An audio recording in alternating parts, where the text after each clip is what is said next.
Bonjour. Aujourd'hui, on va creuser un peu une situation environnementale qui a été mise en avant par une enquête citoyenne. C'est l'association Coteaux et Vallées de la Marne qui s'y est collée. Oui, tout à fait. Ça concerne une pollution persistante dans la Gondoire par des PFAS, vous savez, ces fameux polluants éternels. C'est ça.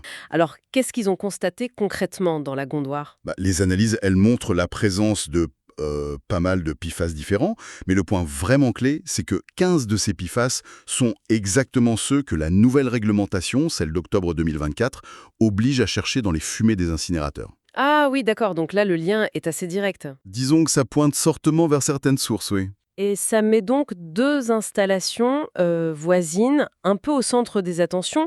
L'incinérateur du SIETREM, c'est le syndicat de traitement des déchets, et celui du SIAM, le syndicat d'assainissement. Même si, bon, l'ASSO n'écarte pas d'autres pistes, hein. Non, bien sûr, faut rester prudent. Mais c'est vrai que pour comprendre, il faut regarder un peu en arrière. Les fours du Sietrem, ils datent de 1985 et 1995. Donc, une autre époque, technologiquement parlant. Oui, voilà. Les systèmes pour nettoyer les fumées étaient moins performants, et puis franchement, on connaissait mal la dangerosité de ces PFAS à l'époque. Et même si le président du SIETREM dit avoir toujours respecté la loi de l'époque, Mhm. l'association suspecte ce qu'on pourrait appeler un passif historique. Un passif historique. C'est-à-dire? L'idée, c'est que même en respectant les normes d'alors, des PFAS ont pu être relâchés dans l'atmosphère pendant des années, des décennies. Mhm. Et ces polluants éternels se seraient déposés sur les sols, tout autour, dans le bassin versant. Ces sols, ils agiraient un peu comme une éponge, quoi, gorgée de PFAS. Et à chaque pluie, Voilà, à chaque pluie, l'éponge relâcherait un peu de PFAS dans la rivière. Mais comment on explique que les mesures de polluants éternels dans la rivière augmentent?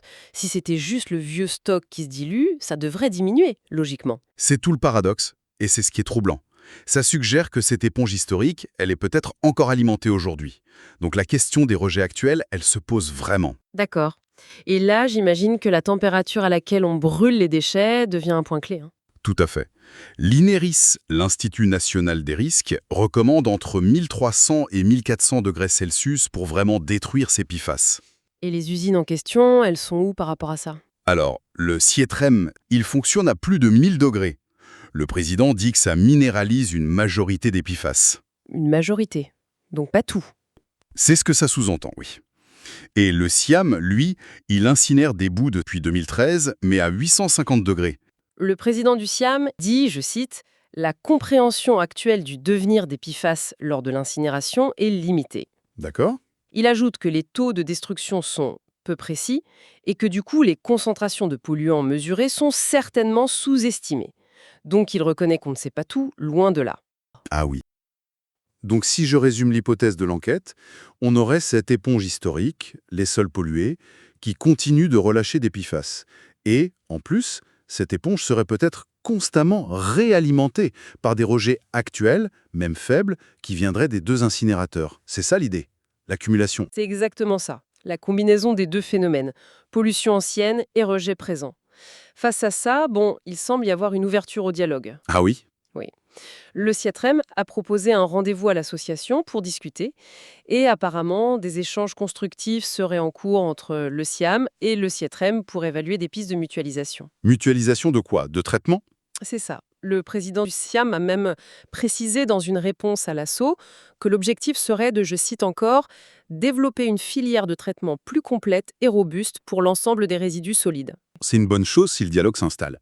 Le dialogue, c'est une chose. L'association avance des idées précises. On a parlé dans un récent entretien de sa proposition de profiter de la modernisation des incinérateurs du SIETREM pour faire incinérer à 1400 degrés les bouts du SIAM avec ses déchets. Mais l'association, elle demande quoi concrètement? Alors, 3 actions prioritaires. D'abord, et c'est logique, mesurer les rejets actuels. Appliquer tout de suite l'arrêté d'octobre 2024 qui demande l'analyse des PFAS dans les fumées. Il faudrait que les syndicats anticipent l'obligation en gros. C'est ce que demande SO, oui. D'ailleurs, le SIAM a déjà commandé une expertise sur ces rejets. D'accord. Donc, vérifier ce qui sort des cheminées maintenant. Et pour le passé, pour l'éponge? Deuxième point, cartographier cette pollution accumulée. Lancer une grande campagne de prélèvement dans les sols du bassin versant, dans la Gondoire aussi, pour voir jusqu'où s'étend cette contamination historique. Logique. Mesurer le présent, cartographier le passé. Et la troisième demande, elle concerne les habitants, j'imagine? Exactement. Troisièmement, réaliser une étude épidémiologique pour évaluer l'impact sur la santé des riverains, qui ont pu être exposés pendant des années, des décennies même. C'est crucial, ça dépasse la simple question environnementale. En fait, ce cas de la Gondoire, c'est un peu un symptôme, non? Le signal d'alarme d'une contamination peut être beaucoup plus large par ces PFAS. Je crois, oui. L'enquête citoyenne a vraiment soulevé des questions de fond. Maintenant, la balle est un peu dans le camp de l'État pour prendre la mesure de tout ça et mettre les moyens financiers, scientifiques, pour expertiser et répondre.